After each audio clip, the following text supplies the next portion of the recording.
my name is Binti. My metric number is 273780. I will start the presentation with the background of Toli Ceramic Sdn Bhd.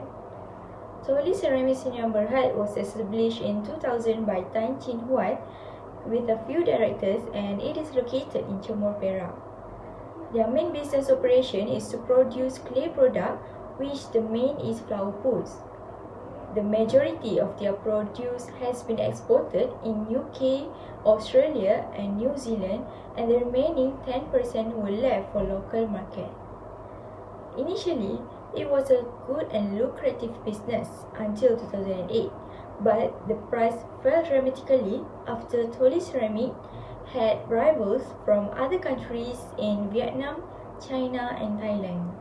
Since then, during the second half of 2008, the management of the company have planned to diversify into other business. Their new material for their product are made of limestone that are abundant in Perak. Other than that, they also make white pebble stone and supply mainly for landscaping and floral arrangements in flower nurseries. Out of those ups and downs in the company, the main objective of Toli Ceramic is to expand and enhance their competitiveness in order to meet demand in Malaysia. That's all from me. Thank you.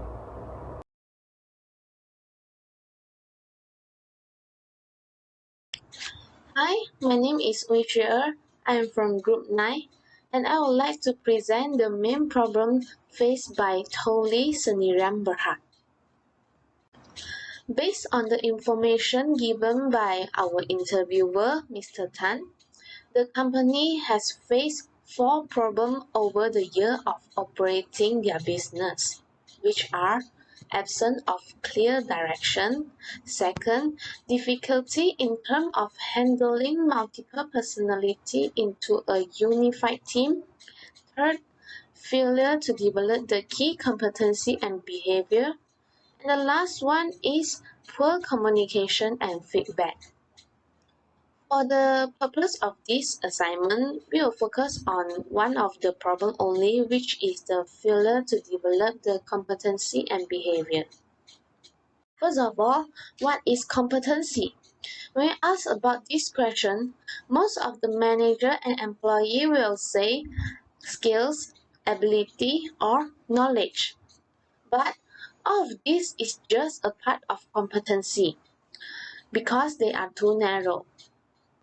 Competency is more than skill and ability, and it can be defined as the combination of measurable and observable knowledge, skill, ability, and personal attributes that contribute to enhance the employee performance, and ultimately it will result in the organizational success. When we work in a company, we commonly encounter a lot of hardworking people with a good intention. However, despite their experience in the industry, their technical talent, and the subject matter expertise that many leaders bring to the table, creating a high-performance organization is still out of reach. Almost everyone we meet in a company, include senior leader, they have at least one or multiple leadership weakness. Sometimes they are aware of their behavioral shortcomings, but sometimes they don't know about it. For example, leading and operating a company is a challenging task that necessarily involves a wide variety of skills. Leaders not only must play to their own skill and ability, but they also need to keep looking for the opportunity to enhance their own success and behavior. So, without continuous improvement, an organization capability will be severely limited. In short, if leader does not constantly raise their game, they will suck all the energy and employee engagement out of an organization. Leaders need to be aware of and working on their personal opportunity for improvement so that the company will develop the key competency and behavior successfully. That's all from me. Thank you.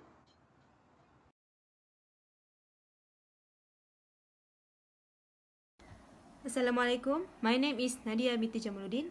My metric number is 273478. So, the factors that cause the main problem in competencies and behavior is the lack of know-how and low academic pursuit among employees. As we know, the company has many foreign workers. The foreign workers may have brought their negative behavior from their own countries that leads to misbehavior in the company, which can conclude issues such as learning difficulties among employees. Next, the lacking in organizational changes of strategies, policies, technologies, and performance. Organizational changes are the moment of an organization from one state of affairs to another. The lacking in organizational changes will potentially involve changes that can assign tasks and performance assessment which will weak the changes movement skills to implement. Next, the lack discipline among workers can lead to behavior problems. The workers that being undisciplined can cause a conflict among workers when they are completing their tasks. This occurs in part because an undisciplined worker highly intensity of relationship. Hence, a small disagreement can very quickly blow up the major problems such competency and behavior problem. Last but not least, the competency and behavior are caused by individual differences. A variety of individual differences such as personal skills can influence in no small way the nature of interpersonal relations. The company that has many foreign workers use the different language with local workers can lead a communication problem. Hence, the characteristic may determine whether or not a competence and behavior problem is caused.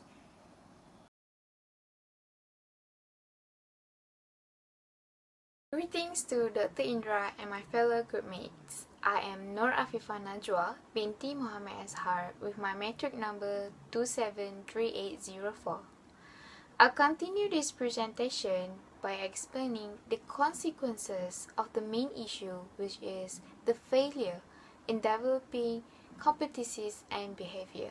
Firstly, the oversupply of cheap foreign laborers has promoted labor-intensive production rather than innovative methods. With this statement, it is very easy to job hirer to hire the foreign workers. But the consequences faced by our interviewee, Mr. Tan, is that they have a low status of literacy and education level. This means that it is very difficult to handle the foreign workers as they are lack of manners and have a conservative mind due to their low academic background. Next, to make organizational changes, Mr. Tan said that he need a big amount of capital to replace or acquire new sophisticated machine. Totally ceramic number height is depending to machine to produce their products. As the current world is revolving to the rapid usage of technologies, Mr. Tan need to invest more capital to improve his company performances. Apart from that, most of foreign workers have a low self-control and incompetent behavior. This can affect the company by slowing its productivity. Due to their illiteracy, it can lead to miscommunication, as they only speak their mother language and they have a hard time to understand us. This scenario can increase stress level and frustration in the workplace.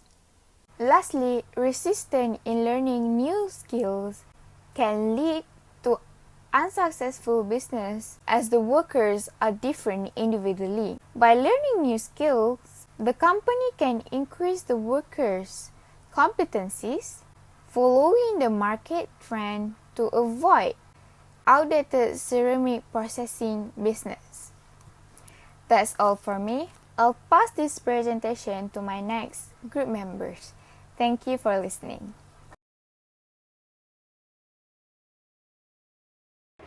Hi, I'm Tan Sinru. So now I'm going to share some recommendations from our group for Tari Ceramics Sdn Bhd to improve its main problem. Since most of the employees from Tari Ceramics Sdn Bhd are foreigners and have a diversity background, so it is advisable that the entity provide daily training programs to its employees. You may ask me, what is a diversity training? Actually, it is any program designed to facilitate positive intergroup interaction, reduce prejudice and discrimination, and generally teach individuals who are different from each other how to work together effectively. Thus, diversity training has become a critical component in helping employers to handle diversity. Recently, diversity training has shifted to a focus on developing cultural competencies in relation to co-workers, valuing differences, and understanding how diversity helps in making better business decisions.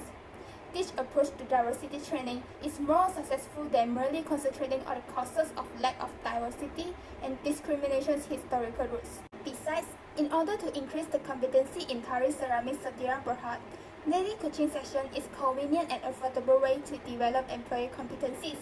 Although coaching does not always teach new skills, it does include positive feedback and guidance on how to develop existing ones.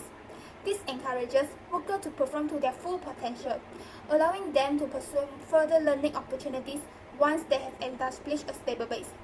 Throughout the daily coaching sessions, seminar and preparations should be coordinated to help employees improve their skills in their fields. Managers will also mentor by leading their employees through the process of finding things out on their own. Middle and upper level managers can place a greater emphasis on monitoring their employees' professional growth, assisting them in identifying areas for improvement and encouraging them to continue to grow. What is more, it's well known that context and life circumstances such as support from family and friends, the number and quality of social connections, external rules and culture are vital for sustaining change behavior. Managerial expectations and attitudes are another critical background factor in a business environment. When leaders have higher expectations, this increases the employees' motivation and effort and thus improves their performance. Negative expectations, on the other hand, set workers up for failure. This causes employees to lose confidence in themselves and are less willing to take chances or come up with new ideas, and thus resulting them in a downward spiral. Therefore, managers ought to alter their attitudes and expectations towards the employee in order to change the employee's behavior. Last but not least, instilling motivation is one of the best ways to improve the employee behavior. This is because motivation gets people inspired, proactive, and involved. When people are motivated to achieve and sustain a specific change, they are far more likely to succeed, as higher motivation means higher effort. There are two types of motivation. Most managers are aware of the importance of intrinsic motivation, but mostly they focus on extrinsic motivation, such as awarding bonuses and merit increases. However, for cognitive skills, intrinsic motivation is far more effective. According to self-determination theory, intrinsic motivation increases the following three factors. For first, autonomy. When given more autonomy, people are more likely to put in sustained effort, perform better, fulfill goals, achieve even assigned changes, and experience enjoyment and satisfaction. To increase a sense of autonomy, managers should involve people, get the tone right, and offer choices to them. For second, mastery. People are more motivated if they feel competence. Hence, reminding an employee of their strengths is a good way to increase a sense of mastery. For third, connection. Manager can boost connection by involving people, asking why it matters and what the benefits of change will be, explaining the reasons for change, and making it personal and practical. So, these are the 4 points from our group to recommend Tari Ceramics Sdn Bhd in order to improve its main problem, failure to develop competencies and behavior. That's all from me. Thank you. The last part is conclusion. According to Toli Ceramic, less educated mindset has led to the incompetent behavior to occur in his company, as they are hiring foreign labor in which commonly have low academic background. So in order to overcome this problem, we have recommend the company to provide daily coaching session for their labor to develop new skills and increase the competencies. Behavior competencies is used to improve the competency of workers at all levels of the organization in order to navigate their surrounding, collaborate effectively with others, perform well in their job, and help to achieve company's goals and objectives. Thus, behavior competency plays an important role in performing job. Thank you.